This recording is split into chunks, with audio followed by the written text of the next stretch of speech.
Maayong hapon, Negros. Ini ang Digicast Negros 10. Ang nagapanguna nga napulo ka mga balita sa isla sang Negros ang amo ni gadulong sa inyo. Updatein niyo kami via Facebook, YouTube, kag sa Kika Channel 11. Kag subong mabataan man kami live sa FM station nga 91.1 FMR Bacolod. Kag yari na ang top 10 nga mga balita sa Negros subong adlaw.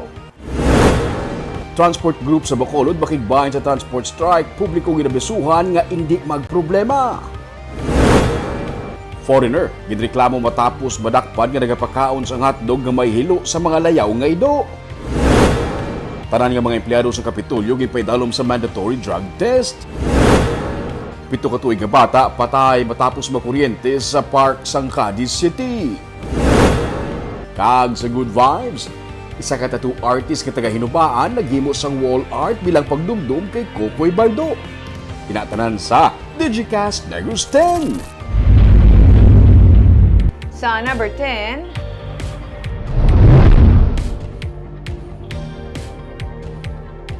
foreigner ginreklamo matapos nga madakpan nga nagapakaon sang hotdog nga may hilo sa mga layaw nga ido. May nag-report sa grupo nga Community Animal Rescue Effort sa CONCARE nga may foreigner nga nagalibot sa Golden Fields Commercial Complex kag nagapakaon sang hotdog sa mga layaw nga ido. Ugaling ang hotdog ang may unod nga hilo. Ang ini nga litrato amo ang aktwal nga mga hotdog nga ginapakaon sang foreigner sa mga ido kag may unod nga hilo.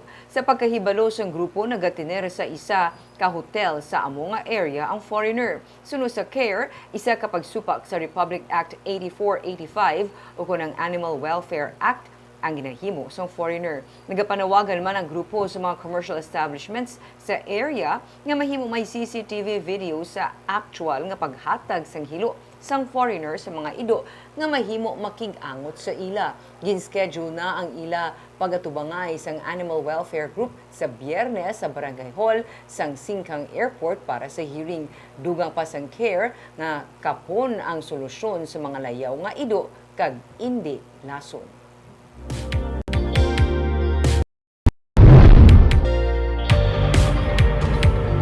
Sa number 9, may masobra sa 20 ka mga casual employee sa gobyerno probinsyal ang in-recommend nga hindi na pag-renew sa 2024. Inisunod sa kay Provincial Administrator Efrando Diaz, gikan sa tagsa ka department heads ang recommendation hanggang pag-evaluate ang ginapatigayon. Sunod sa kay Diaz, sayad tong may basihan i-recommend for non-renewal sa kay Governor Eugenio C. Lacson. Sunod kay Diaz, nagakaigo lamang nga ilisan sila sang mas makahatag sa nagakaigo nga performance. Klaro ni Diaz, may upgrading man nga matabo sa mga yadtong nangin maayo ang serbisyo, may mga job order workers kag contract of service nga ginpasaka bilang casual employees. Sa piyak ka bahin sa Miyerkules, ginapaabot ang announcement sa additional bonus nga batunon sa mga empleyado.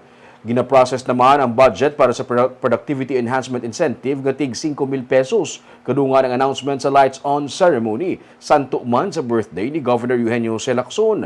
Ginahulat naman ang guidelines para sa babaton sa mga COS kag JO. Pag January 2024, those who are validated that there's ground for their non-renewal, hindi na naman sila pag-renew and we will look for a better replacement who could contribute more sa aton nga provincial government in attaining its goals and its objectives.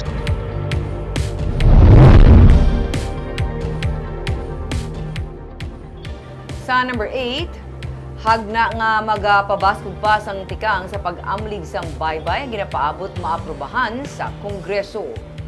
Ang pagpatuman sang istrikto kag mabugat nga penalidad sa mga maritime incident kasubong sang pagluntad sang oil spill kabahin sa mga tika nga napatpat sa ginduso nga Blue Economy Bill ni Congressman Francisco Benitez sa tuyo man nga mapangapinan ang kalalawran. Sa amuman nga hagna, ginalauman mapasanyog pa ang maritime governance kag maritime industries nga sara makapaayuman sang palangabuyan sa mga coastal barangay. Suno kay Benitez, ginapaabot nga maaprubahan sa third and final reading ang ginakabig landmark bill sa madason nga sesyon sang Kongreso. Sa idalom sang ginapaabot nga layi ang pagtukod sang council nga magapasiguro nga madumalas ang husto ang paggamit sang baybay kag masunod ang mga regulasyon antes pa man maduso ang mga infrastructure projects kasubong sang reclamation projects nga sarang makaapekto sa baybay kag palibot.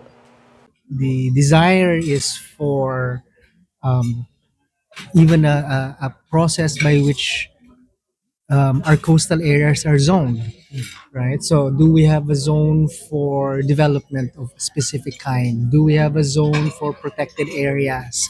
Do we have a zone for fisheries? Do we have a zone for tourism? How might we designate these? Because some of these things might overlap, right? And then how do we protect them if those are the zones that we have decided is the best local use of those areas? Sa number 7,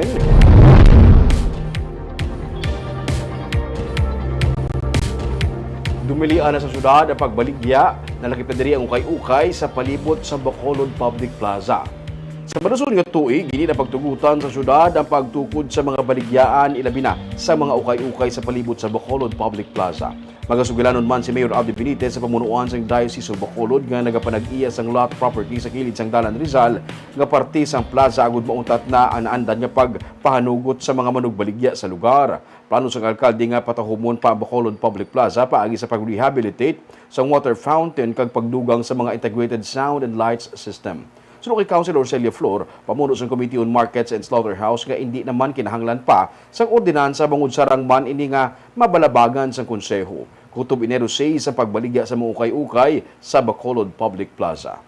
So this will be the last permit for the vendors to sell sa public plaza. Moving forward, we will ensure the plaza will be hindi na lang daw binabutangan na sa mga kung ano-anong activities. It will be reserved for really as a plaza. So gaayo gini ang simbahan nga maka put up sila the trade fair for their own man nga daw kinahanglan nila ang money for some kwan sa simbahan. Actually, hindi no need ordinance, hindi gid ganito ani. Pwede. Oo, no need for an ordinance.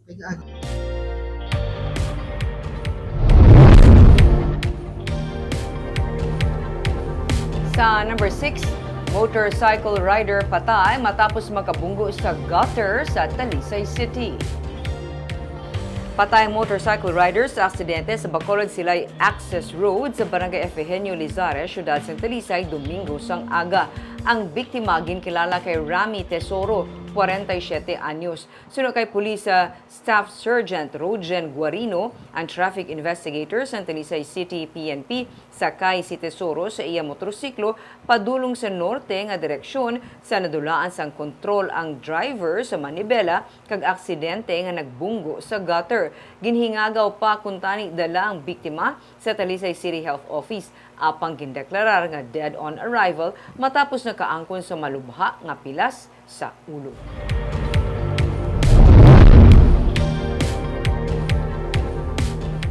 Sa number 5, Silay City Mayor Judith Gallego liwat nga nagapahanumdum sa mga empleyado sa Silay City Government nga likawan ang kung ano man nga koneksyon sa illegal nga droga. Ini matapos may isa ka casual employee nga gin-report nga high-value individual kag isa man kag gindakop sa drug buy-bust operation nga gipatigayon sa Silay City PNP sang Sabado sa Hacienda Adriana sa Barangay Ilopez sa Silay City.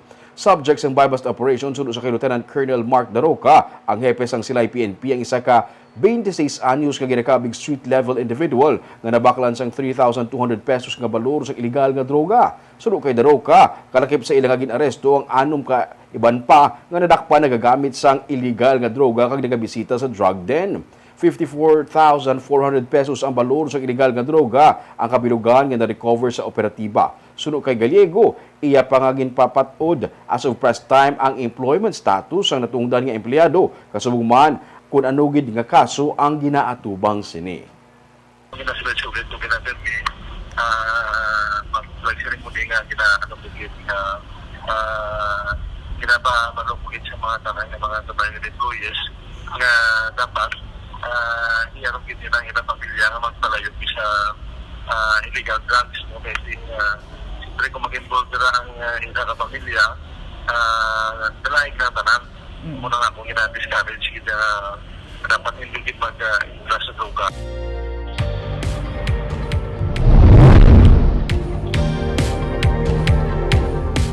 Sa number 4, grade 2 student patay matapos makuryente sa park sa Cadiz City. Patay ang 7 ka tuig nga lalaki nga bata matapos nga makuryente sa park sa Barangay Zone 4, Syudad San Cadiz, Sabado sang gabi. Ang biktima, grade 2 student kag residente sa Purok Salmon, Barangay Zone 6, Syudad San Cadiz. Sunod kay Police Major Bonifacio Aral Jr., ang Deputy Chief of Police ng Cadiz City PNP, nagahampang ang biktima kag posible bangod sang curiosity sang bata gintandog sini ang wire sa ground lights rason sang iya pagkakuryente. Ginhingagaw pa dala sa ospital ang biktima apang gindeklarar nga dead on arrival. Dugang pa sang pulis, gilayon man nga ginkatuan sa City Engineer's Office ang lugar, agud to usisawon ang wire, magapagwa sila sang assessment subong nga adlaw.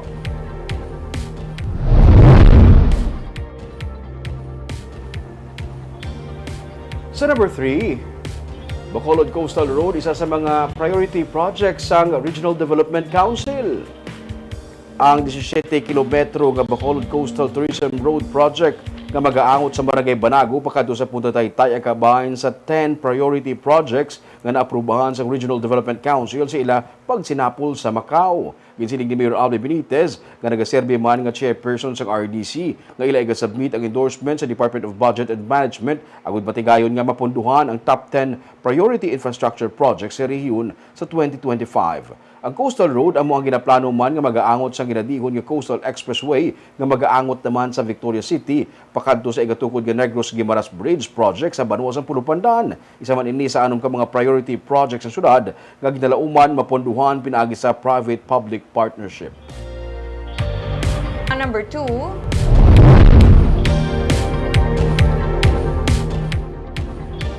mga empleyado sa gobyerno probinsyal ang nagpaidalom sa mandatory drug testing. Napuno sang nagapila nga empleyado ang lobby sa Kapitolyo Probinsyal. Sunod kay Provincial Administrator Rayfando Diaz, masobra sa 3,000 ang ipaidalom sa mandatory drug test bilang compliance sa drug-free workplace. Ang tanan nga regular employees, lakip na casual, contract of service kag job order workers, pati na mga opisyales ang magapaidalom sa drug test. Si Governor Eugenio Jose Lacson ang nagpa-drug test kaina sang hapon. May mga opisyales nga nakaschedule buwas nga adlaw. Sunod kay Diaz, ang mga mapaslawan sa mga empleyado sa pag-comply, sara nga magpangatubang sang sanksyon. May nagwa man damlag pa nga impormasyon, may pila ang mahimo nagagamit sang illegal nga droga. Ang pag-conduct ng drug test, may info ka mo nga may nag-ausar bisang illegal drugs sa Capitol? Wala man. Although may ara kami other intel nga may ara sa iban nga mga establishments or institutions sa aton. Pero it's going to be a procedure nga dugay naman naton gina work out with PDEA, no? Okay.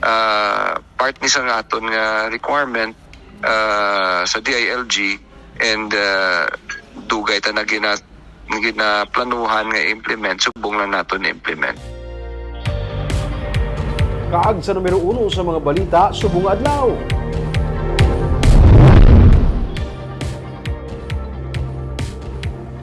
May mga grupo sa Bacolod City nga mag-upod sa panawagan para sa nationwide transport strike. Mayor Alvin Benitez nagapasalig sa mga pasahero nga wala sila sang dapat nga kabalakan. May report si Nico Delfin.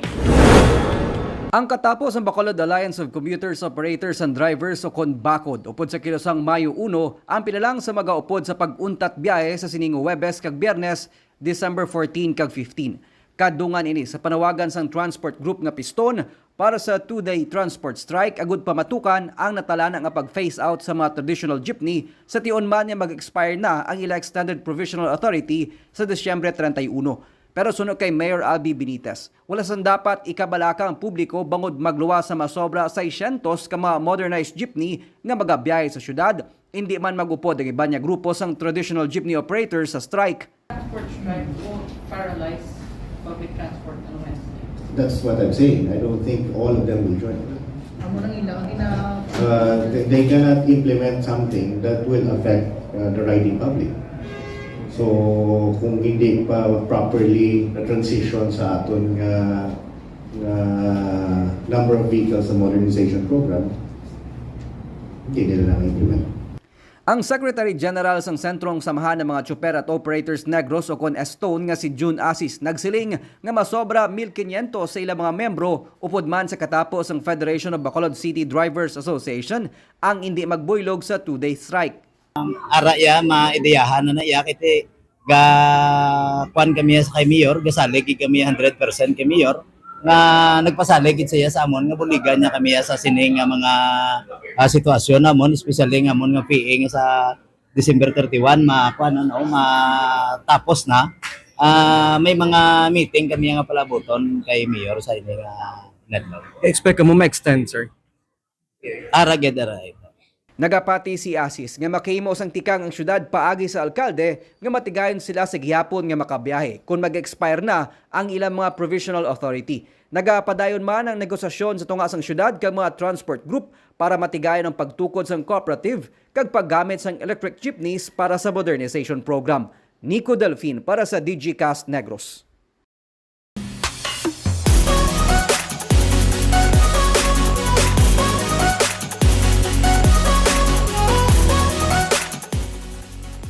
Sa Good Vibes, isa ka tattoo artist gikan sa Hinubaan na naghimo sang wall art sa pagdumdum sa napatay nga reggae singer nga si Kokoy Baldo. Matapos na balitaan ang natabo sa iya nga idolo, ginhuman niya ang wall art sa sulod sang 5 ka oras. May report si Romeo Subaldo. Agaw atensyon sa mga motorista ang ini nga wall art sa may highway sa Barangay Maricalum sa Sipalay City. Sa unahan sini, may mga wall art na nga daan parte sa mga issue pareho sang human trafficking kag rape. Sa unahan, may bag-o nga mural painting. Ang itsura sang reggae singer sa Bacolod nga si Kokoy Baldo. Iya ngalan kag ang title sang kanta nga One Love. Himo ini sang 23 years old nga tattoo artist nga taga Hinubaan nga si Kent Rio Durban o kun si Tats Rions. Istorya ni Tata, Biyernes ang kaagahon. Nabugtawan siya kay Katugnaw. Nagkuti siya sa cellphone, kag dito niya nabalitaan ang natabo nga napatay sa aksidente ang iya idolo nga si Kokoy Baldo. Wala na siya makatulog balik. Tiko cellphone sa FB, scroll ko mo nakita ko si To nga nga post ni Maurice nga yun na hindi pa magpate no pero basa akong comment na comment niya may screenshot niya ang iya ka rescue team siya nag-post no mo to ay positive gila.